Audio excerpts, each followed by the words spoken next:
Welcome to the Roberts Law Office Injury Podcast. Kentucky attorney Jeff Roberts has over 25 years of experience.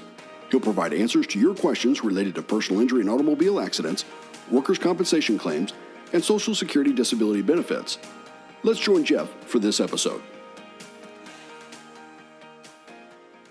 And friends, welcome back. We are back in Calloway County with injury attorney Jeff Roberts. Jeff, how are you? I'm doing good, Jim. How are you? Buddy, I'm doing well. Thanks for asking. And today we are going to be talking about rear-end collisions. And this is, I guess, in your 33 years of experience, I guess this is not an uncommon situation in terms of a motor vehicle accident. It is not an uncommon situation at all. In fact, probably the two types of wrecks I see the most are rear-end collisions or T-bones where somebody pulls from an inferior roadway in front of someone.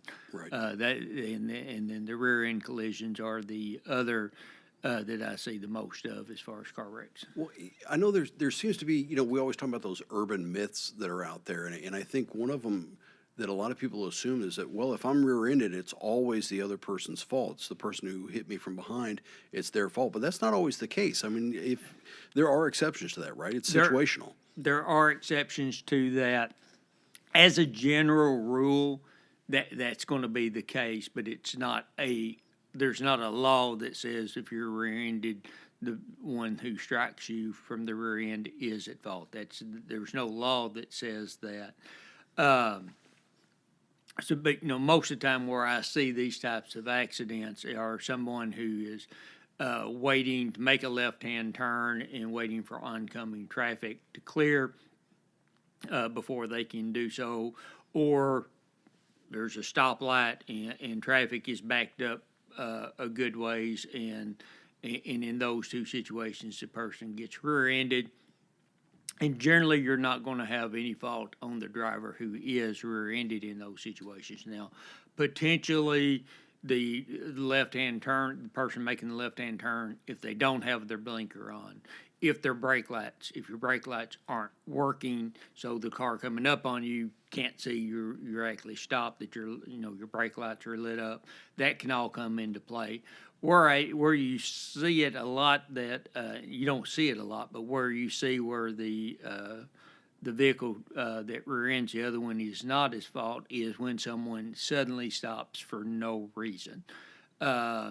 And it doesn't occur very often in my 33 years of practicing law. I think I've seen it once or twice total where, for whatever reason, the lead vehicle just comes to a sudden stop. Frankly, the two times I recall that occurring, the person said they had missed the road and they come to a stop. They were in an area they weren't familiar with, and without thinking, they just stopped and car was behind them. They suddenly stop real quick. The car rear ends them in that setting, and but the vast majority of time, it's going to be the driver that strikes him in the rear end that's going to be at fault. But as we've talked about before, and I can't remember what episode, I'm sure you can give that for us, when we talked about comparative negligence, if you don't have working brake lights, if you don't have your turn signal on, if you're going to be turning left, then the driver that rear-ends you could at least argue you are partially at fault in causing the wreck.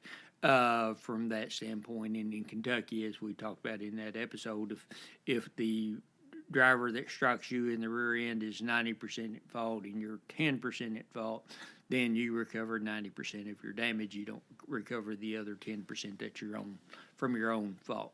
Yeah, and I think that probably surprises a few people. They think, well, I didn't realize I could be partially to blame for the accident. Well, actually, in the the attorneys negotiating the settlement or the verdict, the jury's deciding on the verdict can actually decide, well, no, you are part to blame, so we're going to limit the damages that you recover. And friends, if that sounds confusing to you and you want a little bit more information on it, that was the episode on pure comparative fault back in episode 96, and I'll put a copy of that in the show notes so you can click right through to that episode. But I think in Kentucky law, that's one of the things that surprises people, because not every state is a pure comparative fault state. Is that correct? Correct. Not every state is pure comparative, and some states are If you're 50% or greater at fault, then you cannot recover your damages. The at fault, the defendant has to be 50% or greater. If the plaintiff is 50% or greater, then they recover zero. So Wow. yeah, Wow. That bar's a lot lower in that case. the bar,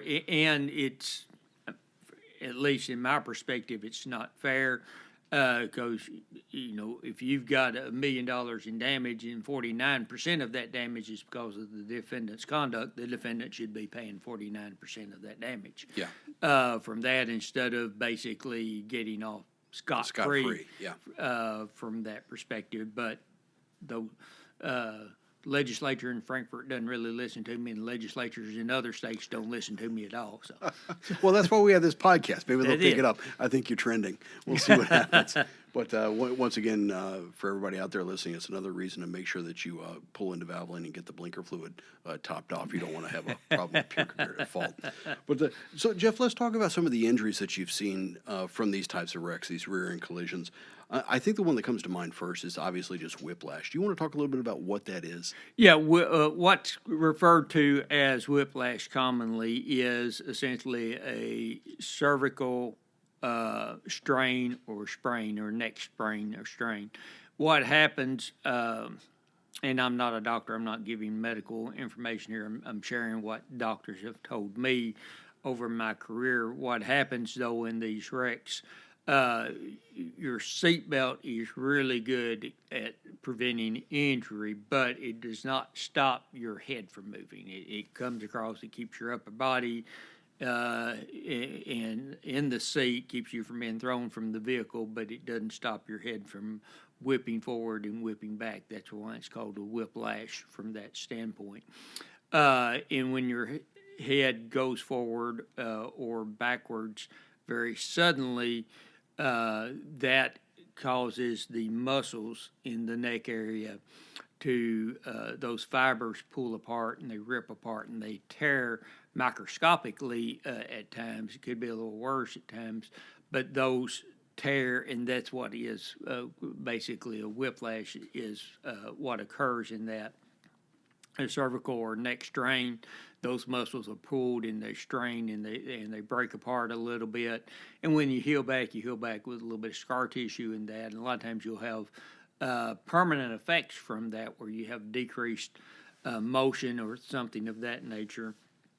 The other thing is, depending on the person's makeup and how far the neck flexes forward, and the amount of pressure, the more severe the impact, the more likely or the more severe the injury is, as a general rule. But you can end up with actually having a herniated disc. Wow. From that when you go forward. I see a lot of herniated disc in the neck from car wrecks because of that. And part of it is comes into play, and there's been studies that document this, that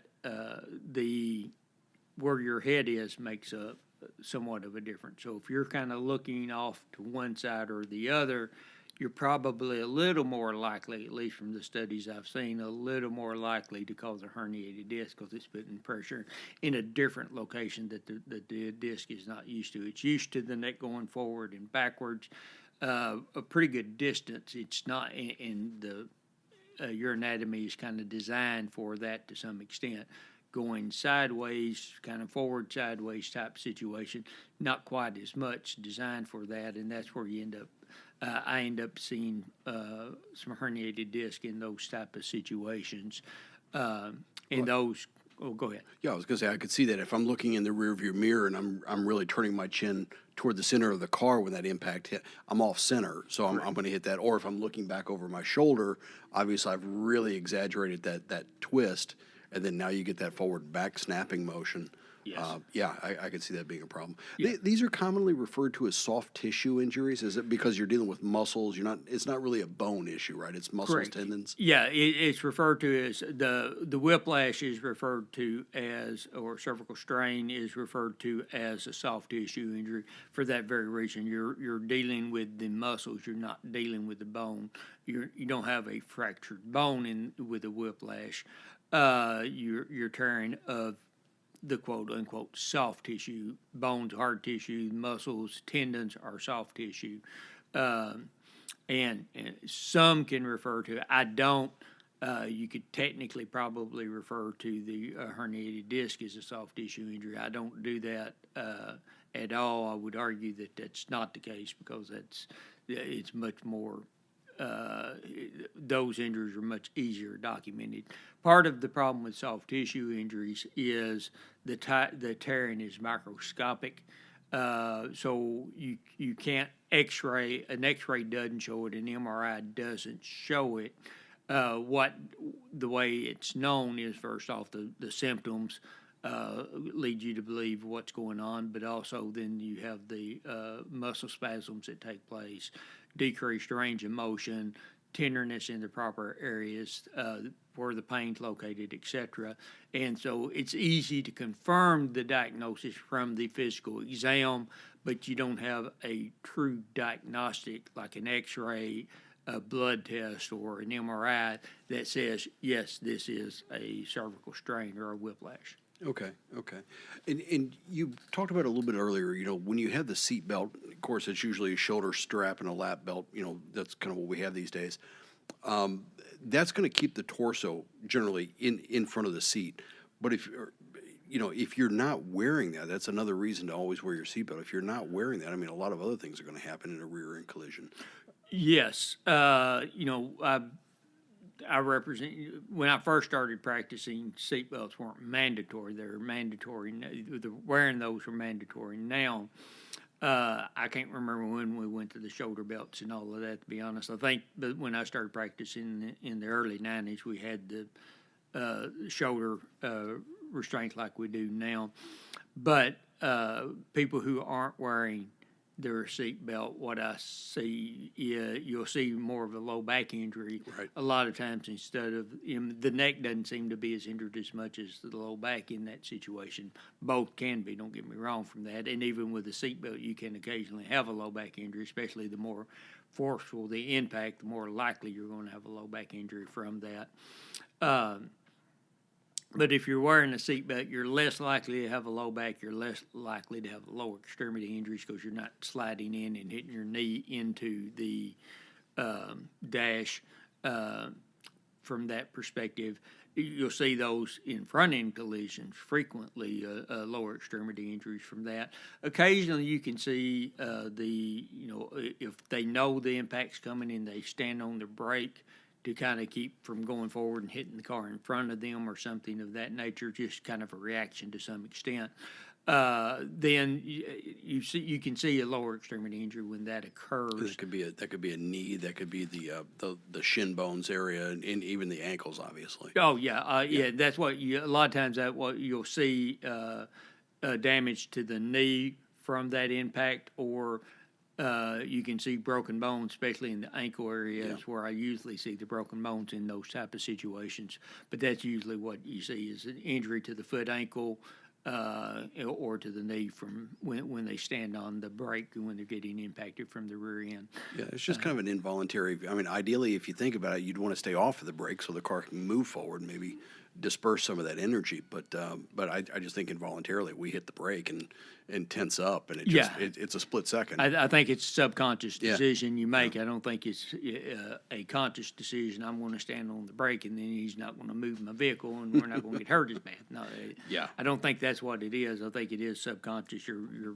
brain takes over, and you, especially if you got a car in front of you, you don't want to hit the car in front of you, and so that happens from that standpoint.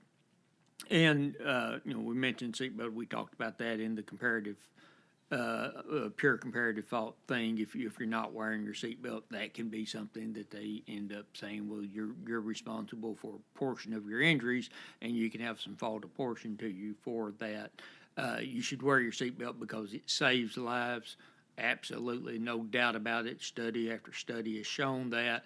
Wear your seatbelt when you're in the vehicle for that reason, but also it can, if you're not wearing it and you are in a wreck, you're going to be more injured and you're going to be likely at least partially at fault in that situation. Which again, if the injuries, as you had said earlier, if the injuries are severe and you've got a lot of medical bills, not being able to make a full recovery financially is going to put some strain on the family even more so than just dealing with the effects of the collision itself. Yeah. And the other thing on that I would tell people is if you are in a wreck, rear end, doesn't matter, frankly, what causes the wreck. If you're in the wreck and you are able to unhook your seatbelt and get out of the vehicle or stay in there, but you've unhooked the seatbelt, tell the police, tell ambulance personnel. If you go to the emergency room, tell the emergency personnel, I was restrained. I had my seatbelt on, so that it's being documented. Because if you've already taken it off, the police officer doesn't know whether you did or didn't. When they get there, you didn't have your seatbelt on. Say, I was belted at the time. I've taken my seatbelt off now. Let them know that you were belted. Now, most vehicles nowadays have an event data recorder, EDR, which is commonly referred to as a black box, on them. And one of the things it indicates is was the seatbelt in use at the time of this collision. So we can document it that way as well, but that's usually going to cost a few $1,000s to get that event data recorder downloaded and interpreted from that standpoint. If we can, if the car has been, if the car is already gone before I get involved in the case, it's been totaled and sold off to the insurance and they've scrapped it, I can't get the event data recorder information at that point. So the way we can document it is, and the best way to document it is tell the officer so the police report shows that you were belted, because that's one of the things in the police report they note was the person wearing their seatbelt. Well, Jeff, let me transition to another safety device here is the airbag. And a lot of times the airbag is going to deploy, but that doesn't mean you're going to be injury free. I mean, that lessens the amount of injury, but some things still happen. Correct. That's 100% true. The airbag will certainly helps to prevent certain injuries and can be life-saving as well from that standpoint. And of course, now vehicles have multiple types of airbags. They got the airbag in the steering wheel. They got side curtain airbags, etc. So you've got a lot of airbags that can deploy depending on where the sensors are and where the impact is to the vehicle, and they deploy from that standpoint. And they can help to lessen the injury at times, but they certainly do not prevent all injuries from that standpoint. And frankly, I'm somewhat proof of that, because I've been in a wreck where my airbag deployed and it didn't stop me from having a neck injury as a result of that wreck. I was belted and the airbag deployed and still had a neck injury from the wreck. So Wow. Well, yeah, and that's, I think a lot of people think, well, I'll be fine, but no, it takes care of some big stuff. You're not going to necessarily hit the steering column, which may prevent you from a chest injury of some sort, or maybe your head hitting the windshield. But again, that's still a lot of sudden force, and if there's enough force there to deploy an airbag, yeah, the collision was pretty big. yeah, and then the airbag deploys with a lot of force itself. Exactly. From that standpoint. Yeah, I forgot all about that. That makes Yeah. sense. Well, Jeff, let's transition into some of the, we talked a little bit about, the whiplash, the soft injury to the neck and in that area, the soft tissue injury there. But you've also got head trauma that happens in a rear-end collision, assuming you make contact with something. But a concussion or a brain trauma doesn't even have to have contact. It's just that whipping, because the brain is free-floating inside the head. So when it hits the inside of the skull, now you've got damage. Correct. You can have it without your head actually striking a surface. You can have a concussion from a rear-end car wreck or from a car wreck, because exactly what you're saying is the brain will move around inside at a fast rate and can cause injury to the brain from that standpoint. You can have some shearing of some of the nerve structures in there as well. But you can have a concussion or a traumatic brain injury from that. And a lot of people, when they hear traumatic brain injury, they're thinking, okay, he had the skull was cracked open type situation, and that's not necessarily, can be the case, but not necessarily the case. There are a lot of the more severe brain injuries I've seen, there was not any, there wasn't a fracture involved whatsoever. It's a closed head injury. Closed head injury from that standpoint. And, but they can still have some very, very serious side effects. And the thing with a concussion and other brain injuries is a lot of times the person who's suffering it doesn't realize the change and doesn't realize what's going on. Now, if they've never had headaches and now they're having post-concussive headaches, yes, they know that because they're feeling that pain. But a lot of times what you see with these, or what I've seen with these, is there's a personality change. The person may be a little more liable than they were. In other words, they lose their temper quicker over relatively minor things that they wouldn't have been bothered by before, but now it bothers them, and they may yell a little more frequently than they did before. They may tear up more when they didn't used to do that type situation. And so you'll see that type of thing, or sometimes they just kind of regress in, and they're not as outgoing and talkative as they were before, or vice versa. They may have been kind of a introvert beforehand, and now they're talking and saying stuff they never would have said to complete strangers afterwards. And you'll see those kind of personality changes at times with some of these when these are more severe.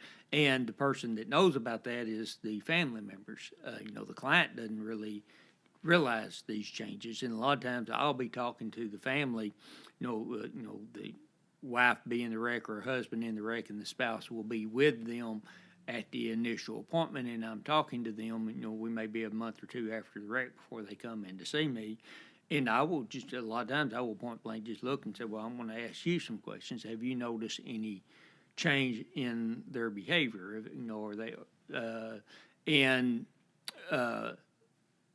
very frequently, I will have the family member say, well, yeah, now that you mentioned it, yes, he is a different person, or she is a little bit different than she was beforehand. And I will say, please, next time they go to the family doctor or whoever it is treating them, go in and let them know that, so that they can refer them to a neurologist or whoever they need to refer them to treat that, so that my number one goal in these claims is to get my clients the absolute best treatment so they have the best recovery that they can get. I'd rather have a client with a great recovery and the claim be less valuable than the client with a bad recovery, even though the claim's more valuable. I want my clients to be doing well down the road. That's my number one goal. So I want to make sure they're getting the proper treatment for their conditions there. And if the doctors don't know about it, then they don't know to refer them to the specialist to get it treated and try to lessen the injuries. And the spouse doesn't, they kind of see there's been a change, but they have no idea that it's connecting related. the dots. They're right? They're not medically trained. I've done this for enough years. I've learned that aspect of it. I'm not a doctor, but they just don't, it doesn't connect. As you say, the dots aren't connecting. This is what's causing it, and there may be something that can be done to fix it, and so, or at least to improve that condition. So finding that out so that they can get diagnosed and get proper treatment for that, and also have it diagnosed so that we can make sure we're taking care of getting the treatment that they're getting now covered through the claim, but also if there's any future medical they're going to need, we can document that and get that taken care of as well for them. Years ago, I did a podcast for a medical group, and they dealt with traumatic brain injuries, TBIs. And they said, the problem with that is you have a tearing at these microscopic levels. And with the brain, those don't really heal. You can grow new connections, but that injury is there. And so it's a matter of getting the right rehabilitation so that you understand how to deal with the deficit that you now have as a result of the wreck or the fall or whatever it is. These are long-term injuries. A traumatic brain injury doesn't really necessarily heal. You just learn as an individual how to cope, and hopefully the family, does the same, because you're going to be a little different, True. depending on I the mean, severity, obviously. yeah, but- depending on the severity, you can have some mild concussions where the person heals pretty well completely without any ongoing complications from that. But you can also have them where they have post-concussive syndrome and have ongoing complications for a long, long time, if not the rest of their life. And then the more severe the brain injury, the more likely you're going to have lifelong consequences from it. So. Interesting. Jeff, if somebody's in this area, let's say we're in Western Kentucky, and as an injury attorney, you handle cases all over the state. I mean, you're not isolated here in Western Kentucky. Correct. Are there good specialists in the Western Kentucky region for this type of injury, a severe head injury like this?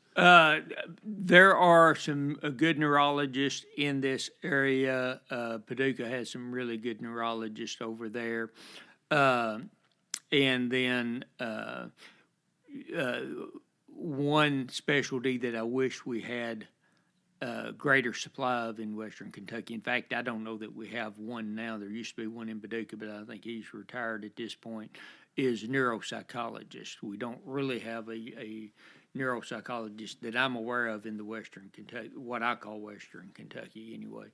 I think you've got to get up into the Bowling Green area to find a neuropsychologist now. And those are specialists who are they are trained in and use assessments to document where the damage is in the brain from that standpoint, and then make suggestions on what type of therapies can be done to help to reconnect things and help to improve the brain function. From that standpoint, so you may have to travel. Usually, though, they do a 1 to 2 day testing, and then they interpret that, and then they share that back with the treating neurologist and say, based on this testing, this part of the brain is where the injury is.